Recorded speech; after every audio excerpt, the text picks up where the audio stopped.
have issues in your own countries. But in Britain, it's illegal migration.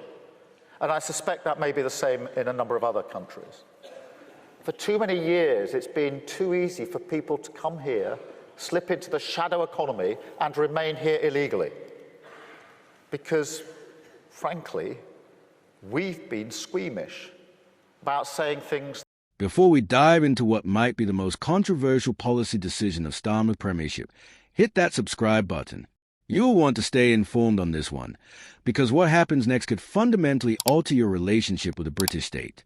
Trust me, you won't want to miss how this unfolds. Right, let's get straight to it. Keir Starmer has just thrown a rather large cat among the pigeons, announcing that digital ID cards present an enormous opportunity for the United Kingdom. And the British public? Well, they are having absolutely none of it.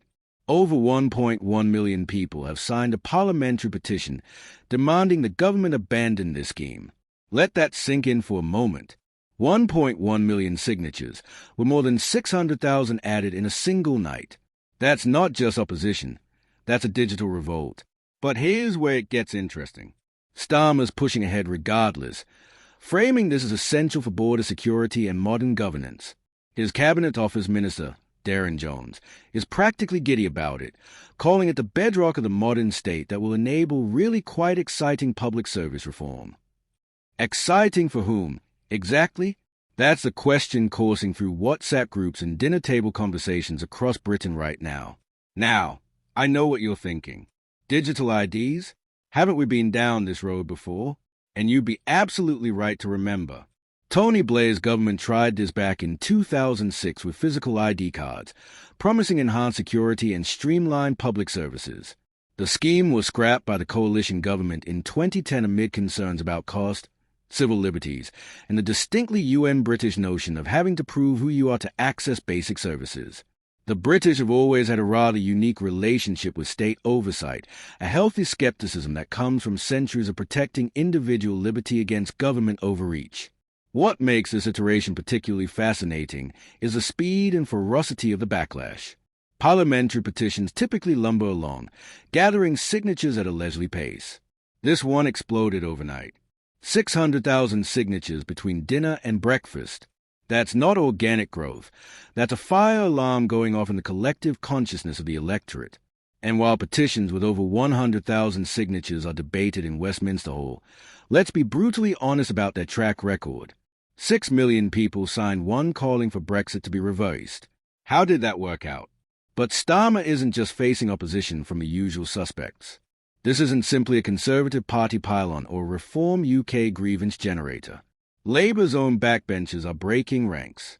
Ian Byrne, Labour MP, didn't mince words, calling the policy beyond tone-deaf and deeply unpopular among his constituents. He's vowed to oppose it and do everything in his power to prevent it becoming law. When your own side is publicly breaking ranks within days of the announcement, that's not a minor PR problem. That's a full-blown political crisis in the making. The timing couldn't be more delicious from a political drama perspective. Starmer's just given a speech at the Global Progress Action Summit about confronting the lies of populists and their industrialized infrastructure grievance. Meanwhile, Darren Jones is accusing Reform UK of hating Britain because they oppose policies like, well, digital ID cards. The irony is rather thick, isn't it?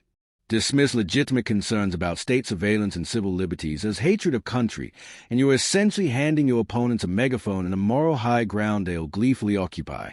Let's talk about what the scheme actually means in practical terms, because the devil is always in the implementation details.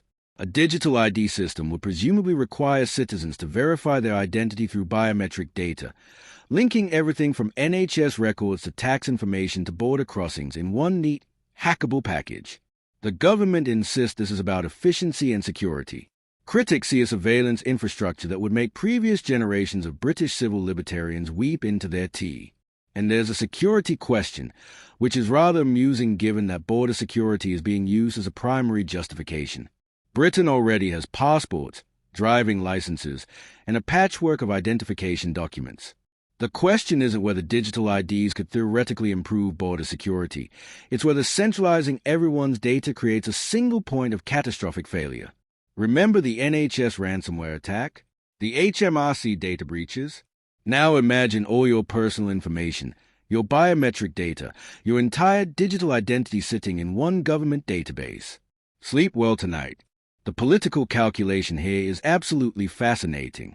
Starmer's betting that public resistance will fade, that convenience will ultimately trump privacy concerns, and that in 5 years' time we'll all be tapping our phones at border control wondering what the fuss was about. It's a long game, and it requires the public to forget their initial revulsion and accept the new normal. Governments have pulled this off before. They've also spectacularly failed, leaving political careers in smoking ruins. What's particularly striking is how this fits into the broader labor strategy, or perhaps the lack thereof. Of all the policies they could champion, all the progressive reforms they could pursue, they've chosen the one issue virtually guaranteed to unite opposition across the political spectrum. Traditional conservatives loathe government overreach. Civil libertarians see Big Brother in a smartphone app. The technology-skeptical worry about digital exclusion. Even those who might support it in principle are questioning whether this government has the competence to implement something this complex without it becoming an expensive shambles. Darren Jones claims his digital ID system will be the foundation for exciting public service reform. But here's the rub. The British public doesn't want exciting reform from their government.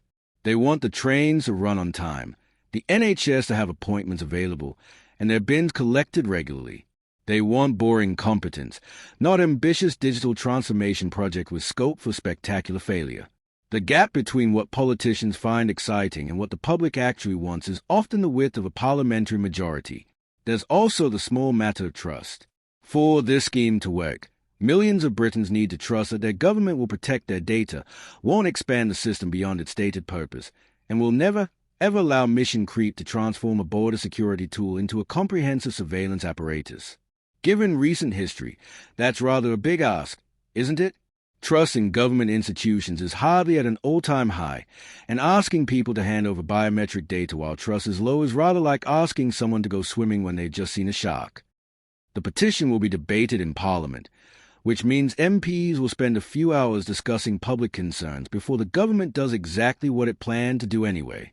That's not cynicism, that's pattern recognition.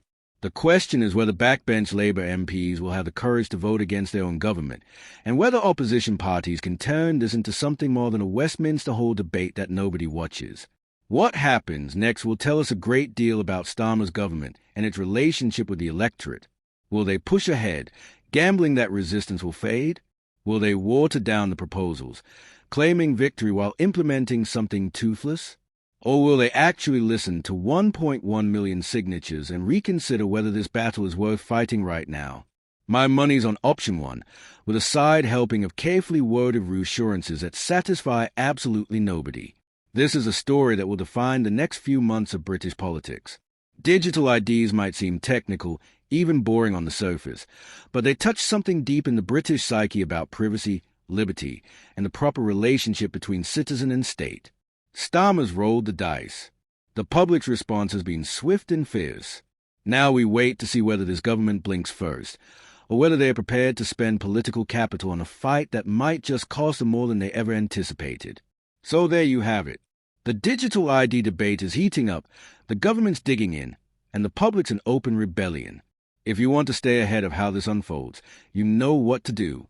Subscribe to UK Connors, because this story is just getting started, and you won't want to miss what happens next.